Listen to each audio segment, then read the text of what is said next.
In the opening scene, a man named Terenzio rushes into a Brazilian airport.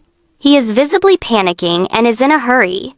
Most people would think he is missing a flight, but the truth cannot be further. He asks the help desk for any ticket to the west, but finds out the nearest one is 2 hours later. Still, he buys the ticket just for the sake of crossing the terminal. At the same airport, a famous influencer, Inez, is video chatting with a friend in New York, when suddenly, she chokes and falls unconscious. Inez is worried, anything to help her. Outside, people who are watching the TV see that the TV reporters and live show hosts have passed out in front of the camera. Not just that, but an entire street of people are lying on. The viewers think it must be some kind of joke, except for Terenzio, who knows what is going on. He says it is time for him to act and rush. When a guard is distracted, Terenzio snatches his gun and asks everyone to get out of his way. He rushes to a flight that is about to take off to Moscow in a few minutes. Passengers have boarded the flight when he gets inside and holds everyone at gunpoint. The pilot is missing, and the co-pilot, Matthew, doesn't want to help the terrorist. As they fight for the gun, a bullet hits Matthew's palm and injures him. Outside, the passengers panic and the flight attendant Gabrielle tries to keep them calm. Terenzio comes out of the cockpit, asking if there is a pilot on board. A woman named Sylvie gets up, although she is only a retired helicopter pilot. Under Terenzio's order, she and Matthew take off with all other passengers, are broken because of the bullet, and as a result, no one from the plane can contact anyone out.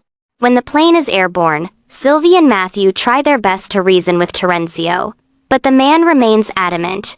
He says that he is an officer assigned to NATO and knows something that they don't. Upon being urged, he reveals that the rays of the sun have become deadly. Starting the next day, the sunrise is going to kill everyone, even those who stay indoors. This has already started in eastern countries like Japan and Korea, and the plane will be the next target if the sunrise catches. Matthew and Sylvie do not believe him and theorize that he is mentally ill. Terenzio also acknowledges that he might seem like an idiot, but claims that he is not.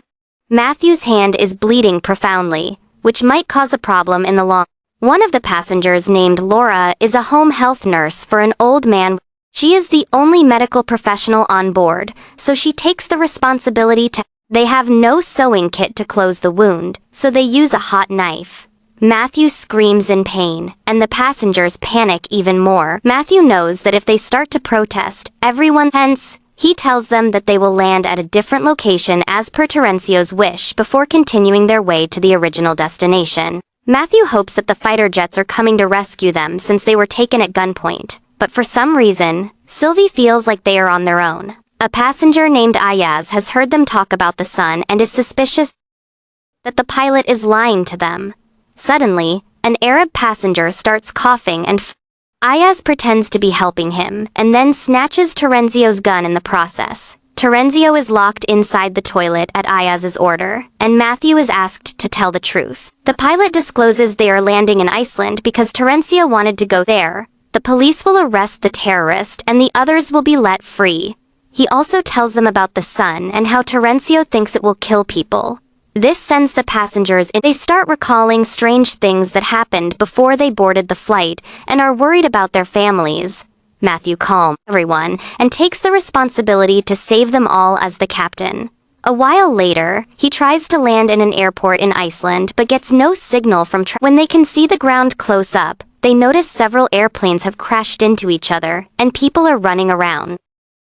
They finally register that Terenzio was telling the truth, but since the runway is blocked, they cannot land. The plane only has enough fuel to fly a bit west to Scotland. Hence, the captain decides to do so, and hope for the best. He brings Terenzio out of the toilet so the man can tell everyone what is going on. He discloses that he found out about the sun by eavesdropping on his senior's conversation. He doesn't know why it is happening, or if it will stop any time. All he knows is that if they want to survive, they will have to fly away from the sunrise. Meanwhile, the man who passed out earlier is still on the floor. He has a hard time breathing and is about to go into cardiac arrest. With his last breaths, he says that he swallowed diamonds. The nurse Laura tries her best to pull the diamonds from his ass. To save him, but her attempts go in vain. At the same time, They go through an emergency landing in Scotland where Matthew stops the plane seconds away from hitting a wall. They go outside and their phones start chiming with notifications from their loved ones. The internet is filled with news about deadly sunlight. Half of the world has died and the other half is waiting for their death. The airport is empty because everyone who had the chance to run away has fled, and the others are hiding in dark places hoping that it will protect them. However, the news suggests that people are dying even suddenly. They are approached by 3 RAF servicemen asking for help. They only have 45 minutes before sunrise, so they decide to collect important supplies and fly west. One of the passengers he wants to go back to his pregnant wife to save her, but for the overall safety of the passengers, he is asked to step back. Collecting supplies and filling the airplane's tank, they take off one more time. One of the servicemen is a pilot and suggests they fly away from the equator to avoid the sun catching. Their next stop is Canada, where they will fuel up the airplane again and fix the radio. A while later, the internet is fixed and their phones all begin to chime. They receive the last messages from their loved ones who have already died in Brussels. Then, a man finds an article saying that the cause of the disaster is the sun's polarity. Another passenger named Horst is a climate specialist and knows what a sun's polarity means. He explains that every 11 years, the sun's magnetic field reverses. It has no significant effect on the world, so not much research has been done. However, past few decades, the intensity of the reversal was growing weaker. Because of this, Horst thinks the reversal has become much more powerful in the other direction. If what he is saying is true, the Earth is being blasted with gamma rays everywhere the sun falls, which is why people are dying instantly. They have no way to prove the theory, because the scientists who published the article are also probably all dead. Right then, Ayaz finds out a news report saying that the RAF servicemen they picked up are actually terrorists from Afghanistan. They were arrested and were being brought back to their country at the airport. Outside, one of them gets into an argument and pushes the old man who has dementia. It causes his death and gains the passenger's disapproval. Sylvie tells Matthew about the news report, and the two decide to abandon the terrorists when they land in Canada. A few minutes later, they land and have 2 hours before sunrise. Several victims of the sunlight lie around. The terrorists are asked to look for repair radio parts in the nearest shop. They agree, but insist on taking Gabrielle and Jacob with them. The problem is that Jacob knows about the plan, but not Gab. Hence, when they are in the shop and Jacob locks the terrorists in a room, Gabrielle refuses to come with him. Jacob doesn't waste any time. In the end, he makes it to the airport while being followed by the terrorists. But Gabrielle is left back in the city. The airplane takes off without her. The terrorists follow it and are able to hit a window with a bullet. Fortunately for the passengers, it only creates a crack, so if they maintain a level altitude, it will not. A terminally ill kid named Dominic is also on the flight. Ayaz tries to chat with him, but his overprotective mother Zara asks the man to go away. Suddenly, they get a radio signal. The conversation is cut short, but they assume that some survivors are staying in an underwater bunker, which is why they are alive. Matthew wants to leave for Hawaii as soon as possible, but Sylvie thinks going there because of an unclear message would be stupid. Meanwhile, Terenzio is furious that the captain gets to make all the decisions. He protests, and everyone comes to will vote to make a decision from now on. Just when things start to calm down, several alarms ring at the same time, indicating. After analyzing the issues, Matthew discovers that one of the terrorists who was following the plane has somehow attached himself to the landing gear. If he stays there, they won't be able to land. So, Matthew decides to fly as high as possible, hoping the temperature and lack of oxygen will take him down. However, due to the pressure difference, it breaks, causing chaos inside the plane. Items fly into the air as passengers brace for impact. Matthew quickly lowers the altitude, and Jacob uses a wooden board to cover the window temporarily. Everyone calms down, but Dominic struggles to breathe because his respiratory tube flew away. Ayaz devises a plan and uses the oxygen pipe to create a respiratory tube. Zara feels grateful and ashamed for being mean. The captain informs everyone that Hawaii is no longer an option because they won't make it there on. Moreover, the turbulence hasn't shaken off the hanging terrorist. This guy would be Superman if he were.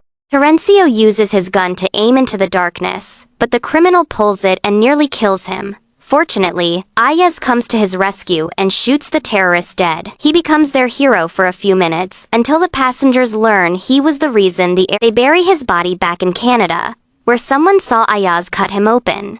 Ayaz confesses he is a con artist smuggling diamonds from Brussels to Moscow.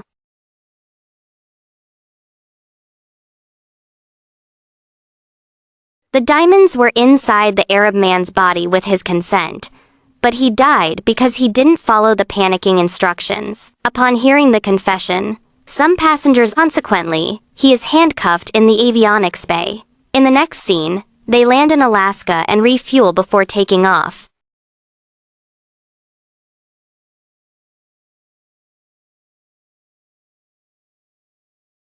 Once airborne, climatologist Horst discovers something strange. The fruits they picked up in Canada taste like they have no flavor. The most concerning part is that it reduces the nutritional value of the food. If this continues, they will starve to death in a few weeks.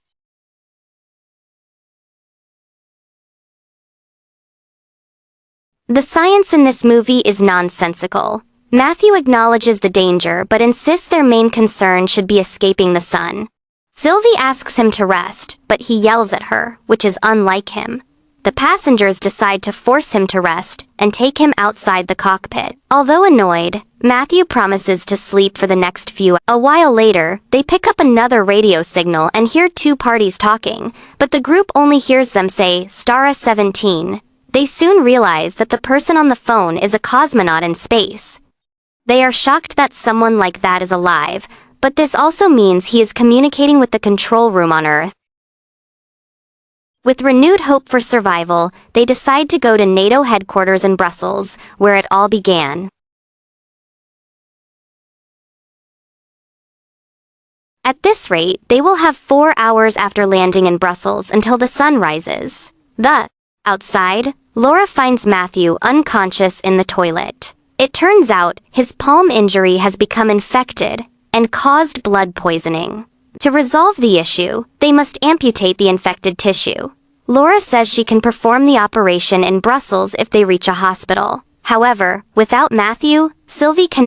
The passengers plead with her since she is the closest thing to a pilot they have, but she knows she can only land a helicopter. Horst makes her realize that if she doesn't take charge, everyone will die.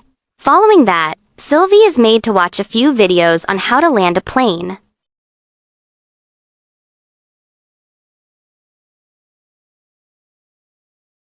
However, when she has to actually do the work, she panics. Everyone applauds Sylvie and enjoys the moment of achievement amidst the disaster. Not wasting time, they split into 3 groups to tackle different tasks. 2 men stay at the airport to refuel. Zara, Laura, and her group take Matthew to the nearest hospital, while Terenzio, Ayaz, and a From the looks of it, people were informed about the deaths before sunrise and were trying to save themselves. Laura instructs everyone to ignore the chaos and focus on saving Matthew. Meanwhile, Zara fills her bags with medicine for her. Meanwhile, at NATO headquarters, Terenzio shows them the conference room where he first heard about the disaster. They can't go through all the papers with the time they have left, so Rick decides to check if the surveillance footage has anything useful. While he is away, nothing like racism at the end of the world, he accidentally hits Ayaz, causing him. The place is called Zara 17, the same thing they heard on the radio a few hours ago. Before he can return to the others, Terenzio comes to him and informs him that Ayaz has already left. Rick sees Ayaz's body. Matthew is not in the best condition, but feels better after the surgery. Terenzio tells everyone that Ayaz drove away before them, but they can no longer wait for him to return. With heavy hearts, they start the engines when suddenly, a car stops in front of the plane, and Ayaz emerges. Sylvie informs everyone that if the Bulgaria plan fails, they won't have enough fuel or time to reach another destination. When they land, everyone must be ready, because they will only have 20 minutes to drive to the. Ayaz is in the toilet when he suddenly has a seizure. It lasts only a few seconds, and he thinks it's due to losing too much blood. However, he refrains from. When he comes outside, he is asked what he wants to do with Terenzio. Not wanting to condemn him to death, he allows the guy to accompany them to the bunker. A while later, they land at. Sylvie drives the first car and leads the way while Ayaz drives the second. On the way, he has another seizure, causing them to crash. The first car is already far ahead, and the group cannot keep up in the short time. At an intersection, Sylvie takes a right turn and reaches a half-open gate. A passenger tries to touch it and is sent flying due to the electricity. Moreover, before leaving, Sylvie handcuffs him to the stand so he won't betray them. This also confirms that he will only be free when the other group arrives.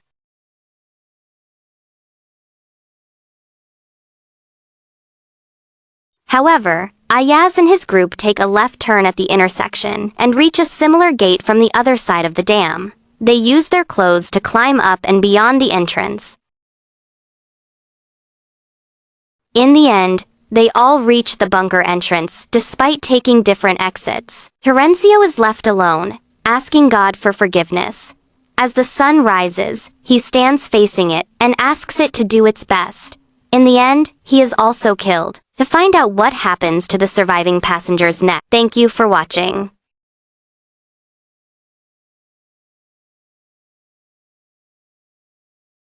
However, Ayaz and the group take a left turn at the intersection and reach a similar gate from the other side of the dam. They use their clothes to climb up and beyond. In the end, they all reach the entrance to the bunker even though they took different exits.